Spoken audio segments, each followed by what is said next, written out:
Moving on, the penultimate week of the budget session of Parliament saw proceedings in both houses adjourned following uproar by opposition members. The Lok Sabha, that's the lower house of Parliament, was adjourned twice, first till 12 noon and later till 2 p.m. after opposition lawmakers carried posters, an act that the Speaker strongly disapproved of.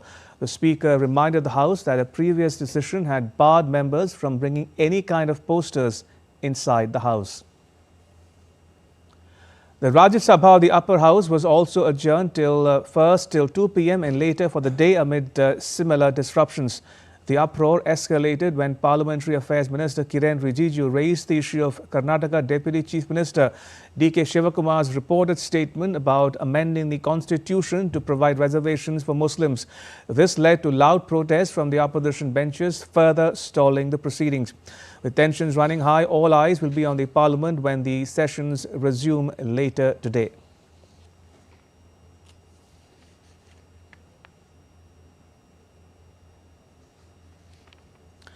Rajya Sabha Chairperson Jagdeep Dhankhar on Monday convened a meeting with the Leader of the House, J.P. Nadda, and Leader of the Opposition, Kharge, to discuss judicial accountability. The meeting was convened to discuss the issue related to judicial accountability and National Judicial Appointments Commission Act. Sources said the Chairperson, Dhankhar, had written a letter to both Nadda and Kharge for the meeting. In the Rajya Sabha, Congress lawmaker Jairam Ramesh had raised his concerns over the issue of cash recovery at the residence of the Delhi High Court judge on 21st March and urged the chairperson to direct the government to come up with solutions. The NGAC Act was passed by Parliament in 2014 but later scrapped by the Supreme Court as unconstitutional.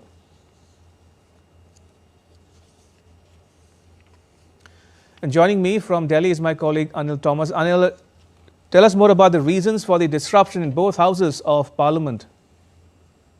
Well, good afternoon, Ramesh. The meeting between the two leaders, the leader of opposition in the upper house, along with the leader of the House, went off well with the chairman. Both leaders did present their points of contention, but one needs to understand that we are into the penultimate week of the second half of this budget session. And, many expected business, at least when the demand of grants was, passed in the lower house, many expected a smooth transition of it today, the finance bill in the lower house. But I think the way things have started for this particular week, things look pretty stormy. I think the treasury benches will have to work overtime, especially in getting the house in order and seeing to it that the finance bill is passed, because there are still some important bills that are up to be presented in both houses of Parliament.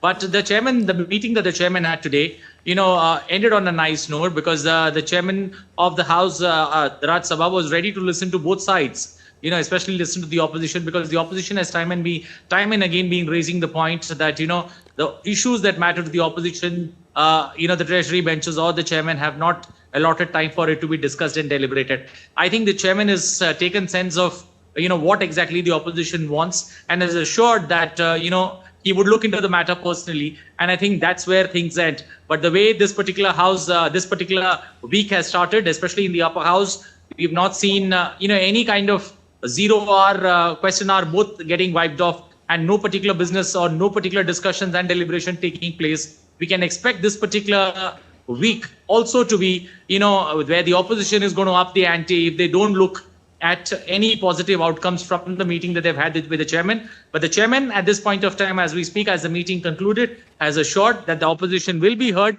and time will be allotted to the points that they want to be discussed and deliberated in the upper house. All right, we'll leave it there. Anil, thank you. Anil Thomas reporting from Parliament House in New Delhi.